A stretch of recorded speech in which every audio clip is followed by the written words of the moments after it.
25th చాలా tough competition కనిపిస్తుంది. ఎక్కువ సినిమాలు ఉన్నాయి, చాలా సినిమాలు ఉన్నాయి. మీరు కూడా ఈషా ఒకటి రిలీజ్ చేస్తున్నారు అండ్ వృషభ మీ నుంచే గీతా ఫిలిమ్స్ నుంచి కూడా 2 ఫిలిమ్స్ రిలీజ్ అవుతున్నాయి. ఏంటి కాంపిటీషన్ గురించి చెప్పండి. అండ్ మీ నుంచి 2 రావడం కూడా ఏమండి, వన్ థింగ్, కాంపిటీషన్ అయితే చాలా మంచి కాంపిటీషన్ ఉంది. ఎందుకంటే అన్ని సినిమాలు చూస్తున్నాను కదా, చాలా బాగా ప్రమోట్ చేశారు. యాక్చువల్ 25th రిలీజ్ అయ్యే సినిమాలన్నీ కూడా శంబాల్ అవ్వచ్చు, దండోర్ అవ్వచ్చు, ఛాంపియన్ అవ్వచ్చు, ఈషా అవ్వచ్చు, మన ఇప్పుడు వృషభ అవ్వచ్చు, అన్నీ కూడా యాక్చువల్లీ ఫస్ట్ టైం నేను చూస్తుంది ఏంటంటే 6 out of 6 ఫిలిమ్స్ కూడా జనాల్లో ప్రమోషన్ చాలా బాగా చేసుకున్నారు ఈ సినిమాలని. డెఫినెట్గా అన్ని సినిమాలు బాగుండి థియేటర్స్ కలకలాలని చెప్పి కోరుకుంటున్నా. At the same time revenue అయితే షేర్ అవుతుంది డెఫినెట్గా.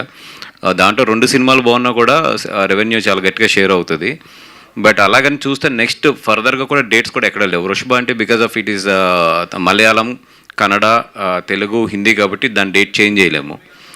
మిగతా తెలుగు ఫిలిమ్స్కి వచ్చినప్పటికీ ఏంటంటే సిచ్యువేషన్ అట్లా వచ్చింది. బికాజ్ నెక్స్ట్ పొంగల్ ఉన్నాయి, అక్కడ కూడా అన్ని పెద్ద సినిమాలు ఉన్నాయి. అక్కడ నియర్లీ పొంగల్లో కూడా 9 ఫిలిమ్స్ రిలీజ్ అవుతున్నట్టు ఉన్నాయి ఈ ఇయర్. సో హెవీ కాంపిటీషన్ ఉంది. బట్ డెఫినెట్లీ ఏ సినిమా బాగుంటే ఆ సినిమా అయితే ఎదురుకెళ్తుంది. తండేల్ నుంచి ఇప్పుడు లైక్ వృషభ, ఈషా వరకు మొత్తం మీరే కనిపిస్తున్నారు ఇయర్ అంతా. ఎక్కువ మధ్యలో డిస్ట్రిబ్యూషన్ కానీ Raju weds Rambai, little hearts, so మొత్తం మీరే కనిపిస్తున్నారు ప్రతి ప్రెస్ మీట్లో ఆల్మోస్ట్. అర్థమైంది, యాంకర్ కన్నా మీరే ఎక్కువ, యాంకర్ కన్నా నేనే ఎక్కువ కనబడుతుంది. ఆవిడ కూడా ఎక్కడ మాట్లాడేస్తుంటారు అనుకుంటా. సో ఏంటి ఎంజాయ్ చేస్తున్నారు ఇదంతా? ఫెబ్ నుంచి ఇప్పుడు డిసెంబర్ వరకు మొత్తం మీదే నడుస్తుంది. I'm real enjoyed this year అండి. And so many stages. నాకే ఈ ప్రసాద్ ల్యాబ్ పోతే నా ఇంటికన్నా ఎక్కువసార్లు ఈ ప్రసాద్ ల్యాబ్కి వచ్చాను నేను. So really it's a nice year for me. So many films and so many successes.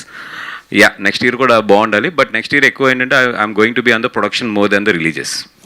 Next year BV works నుంచి ఎలాంటి సినిమాలు రాబోతున్నాయండి? మీరు చెప్పారు ఏదో 2-3 ప్రాజెక్ట్స్ ఏదో ఉంటాయని. ఇది వృషభ కాబట్టి మన బీవీ వర్క్స్ సపరేట్ పెడదాం. సరే, ఆల్ ది బెస్ట్ అండి. వాసు గారు మీరు ఇప్పుడే అన్నారు 5-6 సినిమాలు వస్తున్నాయి, అన్నీ ప్రామిసింగ్గా కనపడుతున్నాయి. బట్ అన్ఫార్చునేట్లీ రెవెన్యూ షేరింగ్ జరుగుద్ది ఏదన్నా 1-2 సినిమాలు బాగున్నా సరే. బట్ ఇలాంటి టైంలో గీతా లాంటి రెస్పాన్సిబుల్ ఫిలిం హౌస్ ఒక డబ్బింగ్ సినిమాని తీసుకురావడం ఎంతవరకు న్యాయం? అంటే it's dubbing or original whatever it is. ఇది మల్టీ లాంగ్వేజ్ ఫిలిం. అంటే డేట్ మార్చలేరు, అది నేను ఒప్పుకుంటాను. బట్ ఏంటంటే గీతా లాంటి ఒక సంస్థ ఒక హ్యాండ్ పట్టుకున్నప్పుడు ఆబ్వియస్లీ మిగతా వాటికి అది కొంచెం థ్రెట్ కదా. And 2 things, this is straight Telugu certificate, that first one. And second one is ఇది 2 months బ్యాక్ రిలీజ్ అవ్వాలి. యాక్చువల్లీ 2 months బ్యాక్ ఏంటంటే అప్పుడు ఖాళీగానే ఉంది నిజంగా అంతా కూడా. బట్ ఏంటంటే అన్ఫార్చునేట్లీ ఇది పోస్ట్పోన్ 2 months సీజీ వర్క్ అవ్వక పోస్ట్పోన్ అయ్యి ఇప్పుడు 25th రిలీజ్ అవుతుంది.